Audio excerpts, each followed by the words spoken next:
Вітаю вас! Мене звуть Остапів Євгенія, і сьогодні ми дізнаємось ще більше дивовижних фактів про живу природу. Ми з вами можемо робити багато чого. Рухатися, їсти, відчувати тепло чи холод, вирости, посміхнути, щось загуглити і зосередитись на уроці врешті-решт. І як ми тільки все це встигаємо за день, неймовірно. Але саме ці ознаки відрізняють нас від телефона. Ми – тіла живої природи. Ми – організми. Та не ми одні такі. На Землі існує неймовірно велика кількість організмів, подібних до нас, або ж зовсім не схожих, але при цьому теж живих. Пригадаймо, кого ми зараховуємо до живих організмів.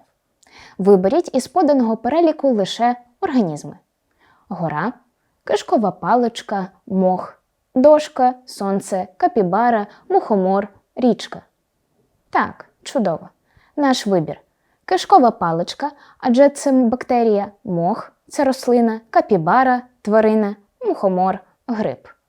До живих організмів належать рослини, тварини, гриби та бактерії. Пам'ятаєте нашого знайомого з попереднього уроку? Так, це Сенку Ішігамі. 3500 років Сенку, як і інші люди на планеті, був заточений у камінь. Що ж їм не подобалось? Не потрібно ні їсти, ні пити, ні робити уроки, навіть старіти не доводилося. Та головне запитання в тому, чи можемо ми взагалі вважати таких скам'янілих людей живими організмами чи ні. Та все по порядку. І заодно повторимо основні ознаки живого, які ми вивчили на першому уроці. Якщо людям, заточеним у камінь, не потрібно ні їсти, ні пити, ні дихати, вони навіть не пітніли і, вибачте за деталі, не ходили до туалету, то це означає, що в них були відсутні прояви метаболізму. Метаболізм – це сукупність реакцій в організмі, які забезпечують обмін речовин, енергії та інформації. Зокрема, процесами метаболізму є дихання, живлення та виділення. Дихання – це процес поглинання кисню в організмі. Саме за допомогою кисню, який надходить у кожну з клітин тіла, відбуваються важливі етапи окиснення хімічних речовин. Тобто відбуваються хімічні реакції, під час яких ми отримуємо енергію. При цьому виділяється вуглекислий газ, який ми потім видихаємо. Процес окиснення як вид хімічних реакцій ми вивчали з вами на попередньому уроці. Головне завдання дихання – поглинути кисень. І живі організми роблять це на диво різноманітними способами. У савців кисень надходить до легенів, у риб – до зябр. У комах є трахеї, система трубочок по всьому тілу, крізь які проходить повітря. У деяких організмів немає спеціальних виокремлених органів, але з процесом дихання вони теж справляються чудово.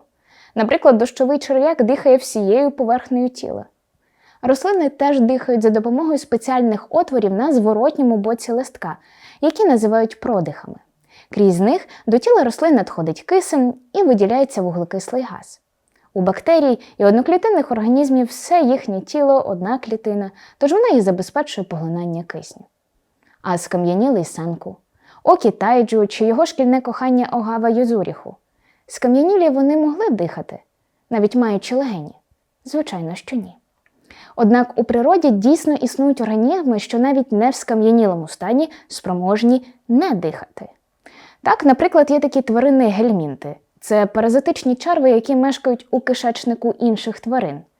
У кишечнику немає кисню, але є багато поживних речовин. Не біда, гельмінти до цього пристосувалися. Те ж саме з бактеріями у вашому кишечнику. Вони допомагають вам у перетравленні їжі, захищають вас від хвороботворних бактерій та навіть продукують вітаміни. За це вони мають своє місце для існування, ваш організм. І кисень для життя їм не потрібен. Вони отримують енергію іншим способом, за допомогою інших хімічних процесів. Наступна ознака живих організмів – живлення. Живлення – це процес надходження органічних речовин в організм або їх утворення. До органічних речовин ми зараховуємо те, із чого складається більшість продуктів харчування. Білки, з яких фактично складається наше тіло, ліпіди та вуглеводи, які створюють нам запаси енергії.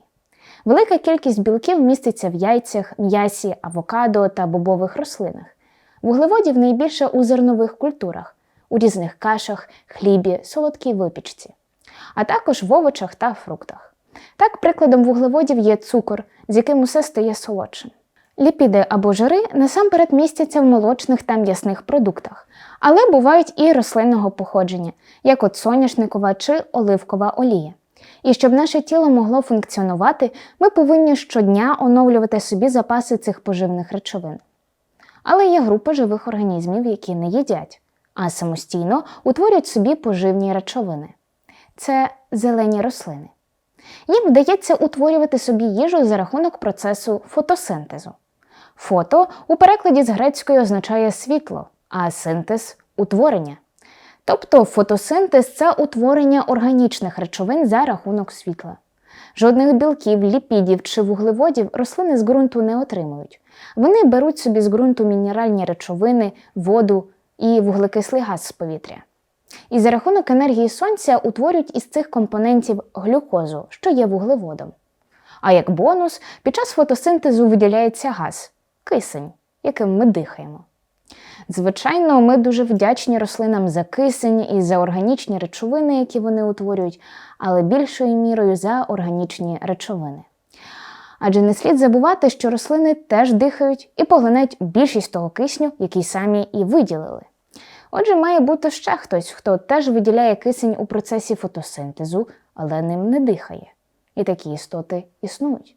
Їх дуже багато. Ці організми – ціанобактерії. Попри те, що вони дуже малі, їх важливість важко перебільшити. Саме ціанобактеріям ми завдячуємо появою атмосферу, кисню, озону. Ох, і не заздрю ж я персонажем із доктора Стоуна, коли ти камінь не вдихнеш на повні легені аромати польових квітів і не перекусиш смачною булочкою, замилувавшись красою українських полів. А такі миті, окрім того, що є проявом життя, ще є ознаками живого. Також ми з вами зазначили, що кам'яна постать сенку не пітніє та не ходить у туалет. Ці процеси називаємо виділеннями. Для живих організмів виділення є дуже важливим. Наприклад, виділення поту допомагає нам не перегрітись у спекотний літній день. Чи помічали ви, що песики часто сидять із відкритим ротом та висунутим язиком? Уже здогадались чому? Річ у тім, що у собак на тілі дуже мала кількість потових залоз на відміну від нас. Тож через висунутий язик забезпечується випаровування води, коли песику спекотно. А виведення сечі з організму слугує природним способом усунення шкідливих речовин. Без сечовиділення всі токсини залишались би в організмі і негативно впливали на нас. Угано кажанів з попереднього року теж є продуктом виділення. Також у людини утворюються неперетравлені рештки у травній системі та виводяться з організму. Але деякі способи виділення у живих істот справді дивовижні. Ось, наприклад, мусанг азійський. Це вид тварин, що мешкає в Південно-Східній Азії, і він відомий своїми виділеннями, за рахунок яких ще й збагачує економіку Індонезії. Річ у тім, що мусанг азійський полюбляє їсти стиглі плоди кавового дерева – кавові вишні. Але його кишечник перетравлює лише м'яку оболонку плода, а кавові зерна виводяться як неперетравлені рештки. І я думаю, ви можете вже здогадатись, як пов'язані між собою відома індонезійська кава та мусанг азійський. Так, ці зерна кави, що не перетравились у кишечнику мусанга, збирають, обсушують та обсмажують. А потім вони у повному людському розпорядженні для приготування кави. Ця кава, хоча дещо й екзотична, але є однією з найдорожчих та цінується через її незвичайне походження. З метаболізмом або ж з обміном речовин розібрались. Тепер уявімо ситуацію. На всю гучність починає лунати. Сенку Ішігамі, запрошуємо вас на борт космічного корабля. Вас прийнято у команду дослідження Марсу. Чи зможе скам'янілий Сенку зірватись з місця та хутчіш побігти збирати речі у подорож? Отож, нам потрібен живий Сенку, який зможе це почути. Тож ще одна ознака живого – це подразливість, тобто здатність живих організмів реагувати на чинники зовнішнього середовища. Більшість тварин реагує на навколишній світ за допомогою органів чуття – слуху, зору, смаку, нюху та дотику. А за допомогою нервової системи та особливо мозку ухвалює найкращі рішення для свого виживання. Рослини теж здатні реагувати на подразники, пристосуваннями клітин та окремих органів. Часом можна натрапити на дерева, що виросли у дуже дивних на перший погляд позах, але оскільки рослинам для життя необхідне світло, їхні клітини реагували на наявність чи відсутність освітлення та зумовили ріст тіла у світлу сторону. Ще один приклад подразливості демонструють рослинні хижаки. Наприклад, мухоловка має спеціальні видозмінені листки, якими полює на дрібних комашок. Щойно її ворсинки уловлюють доторк та рух, дві стулки змикаються, відправляючи необачливу муху в капкан, після чого клітини починають виділяти спеціальний рослинний сік, який фактично переварює мушку. Одноклітинні організми теж здатні до подразнення, реагують на світло та хімічні речовини рухом. Так, якщо біля прісноводної мешканки інфузорії туфельки покласти кришталики солі, вона відреагує на них тим, що почне рухатись від них. Усі реагують – тварини, рослини, гриби та бактерії, а от скам'янілий сенкою щигамі – ні. З подразливістю невід'ємно пов'язана наступна ознака живого – рух. Так, наприклад, під час дотику до мімози сором'язливої рослина починає скручувати свої листки, немов би зашарілась від вашого дотику. А котик прибіжить на перше шарудіння пакетика з кормом. Та навіть інфузорія туфелька прагне відплисти від солі, що їй не до смаку. Наступні ознаки живого – це ріст та розвиток.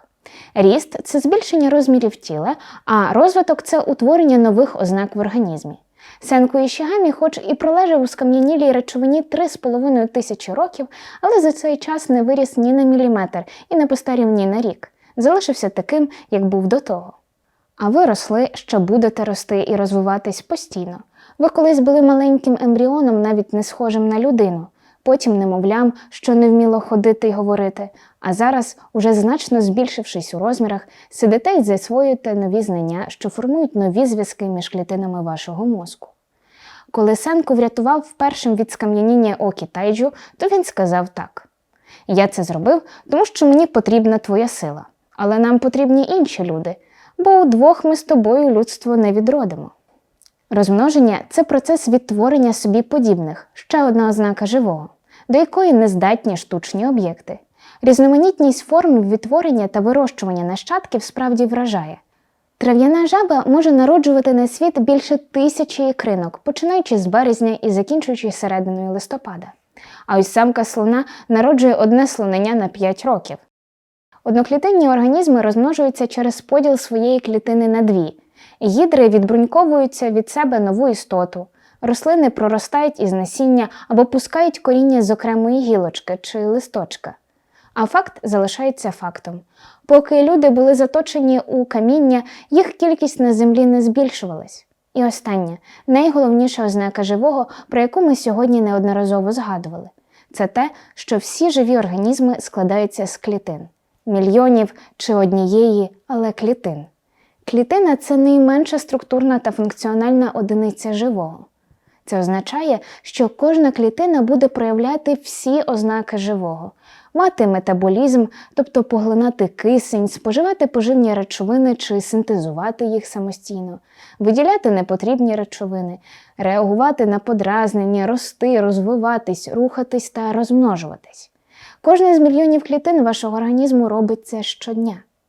Одна клітина може все, але нічого із цього не зробить скам'янілий Сенку. Добре, що він зміг вибрати звідси. Отже, сьогодні ми з вами повторили ознаки живої природи та дізналися, як різні організми їх проявляють. А також поспівчували скам'янілому Сенку, який був позбавлений усіх цих проявів життя. А я нагадую, що для систематизації знань ви можете скористатись конспектом, а для закріплення матеріалу виконати тест. На цьому у мене все. Дякую за урок і до нових зустрічей!